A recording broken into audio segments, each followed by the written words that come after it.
अभी बहुत ही सुंदर ओजस्वी वाणी में आपने एक गीत सुना। बहुत ही शानदार गीत था, बहुत ही प्रेरणादायी गीत। अब मैं चाहती हूँ दीदी से कुछ और भी सुना जाए, कुछ और रंग, क्योंकि बिना रंगों के गुलदस्ता अच्छा नहीं लगता। और भारत तो वैसे भी अनेकता में एकता का देश है। तो मैं चाहती हूँ कि कुछ अलग धारा के भी कुछ एक दो मुक्तक हो जाए दीदी। चलिए तो सुनाइए, हम सभी को अच्छा लगेगा। चलिए बिल्कुल।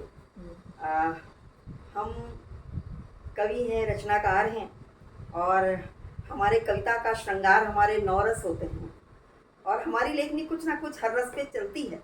वो बात अलग है कि हमारा कोई ना कोई एक मुख्य धारा होती है। हाँ। तो जैसे मेरी एक मुख्य धारा ओज है, लेकिन लेखनी माँ सरस्वती ने कई कई धाराओं पर चलवाई है। तो मैं एक रचना नारी शक्ति पर अपनी बेटियों के नाम में पढ़ती हूँ। पहले एक मुक्तक मैं देती हूँ। हाँ, हमारी बेटियां क्या होती हैं कि देहरी की अल्पना मन की है भावना, देहरी की अल्पना मन की है भावना, बेटियां द्वार की सी है, घर की खुशियाँ चहकती महकती सी है, घर की खुशियाँ चहकती महकती सी है, बेटियां मंदिरों की गुहार सी है। और कभी डोली चढ़ी कभी अर्थी उठी, कभी डोली चढ़ी कभी अर्थी उठी, चार कंधे लगे आंखें आंसू भरी, बेटियां कीर्ति है हारती ना कभी। बेटियां चाहे बेटी के रूप में हो चाहे बहू के रूप में हो, कि बेटियां कीर्ति है हारती ना कभी, जीवन के समर में विजय द्वार सी है, जीवन के समर में विजय द्वार सी है। और जब हम अपनी बेटियों को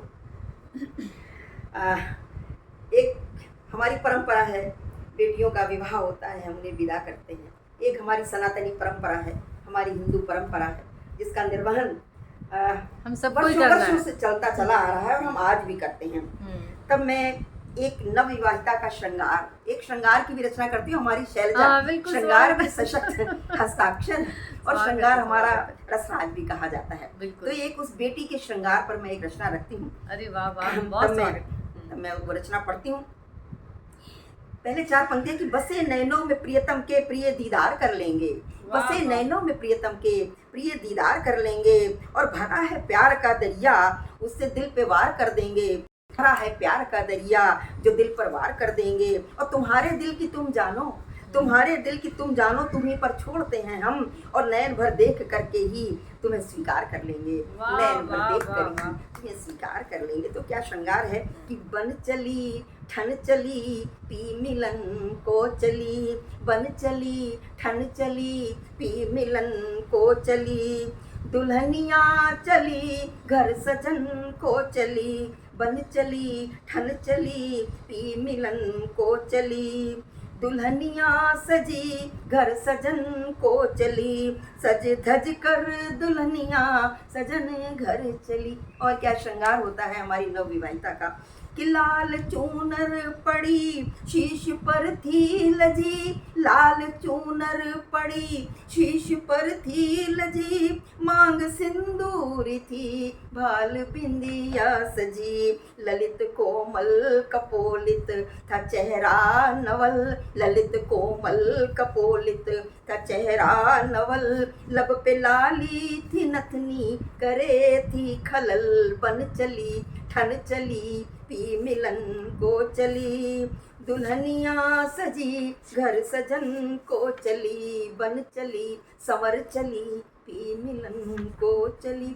और क्या श्रृंगार था कि लहंगा अरुणिम छटा से नहाया हुआ, लहंगा अरुणिम छटा से नहाया हुआ, पाँव पायल बजे बिछुए संग छन छनन, लख छवि सज रहे थे वो स्वप्निल नयन, लख छवि सज रहे थे वो स्वप्निल नयन, हाथ कंगना चढ़े हाथ कंगना सजे, चूड़ियाँ खन खनन, बन चली ठन चली पी मिलन को चली। और क्या होता है जब नायक नायिका पास आते हैं कि पास आकर के जब वो मुखातिब हुए, नयन अपलक हुए, सिल गए थे अधर, अनुपम थी प्रिया, निरुपम था प्रियम, अनुपम थी प्रिया, निरुपम था प्रियम, प्रिय प्रिय का मिलन था जन्म आ जन्म, बन चली ठन चली पी मिलन को चली, दुल्हनिया सजी घर सजन को चली, बन चली ठन चली संवर चली सज चली पी मिलन को चली, दुल्हनिया सजी घर सजन को चली। ये होती है हमारी बेटियां, और ये होती हैं जो बहू के रूप में दूसरे घर जा करके, मतलब बिल्कुल एक नए घर में जा करके एक नया संबंध जोड़ती हैं। ये होती है हमारे भारतवर्ष की बेटियां। तो मैंने ये रचना अपनी बेटियों के नाम समर्पित की है और इसी के साथ वाणी को विराम देती हूँ और आमंत्रित करती हूँ शैलजा को, जो श्रृंगार लिखती है, और उसकी लेखनी तो जब श्रृंगार लिखती है तो बिल्कुल मन आनंदित हो उठता है। तो अब मैं आमंत्रित करती हूँ शैलजा को, वो आए और अपनी श्रृंगार की रचना पढ़े। बहुत बहुत स्वागत शैलजा।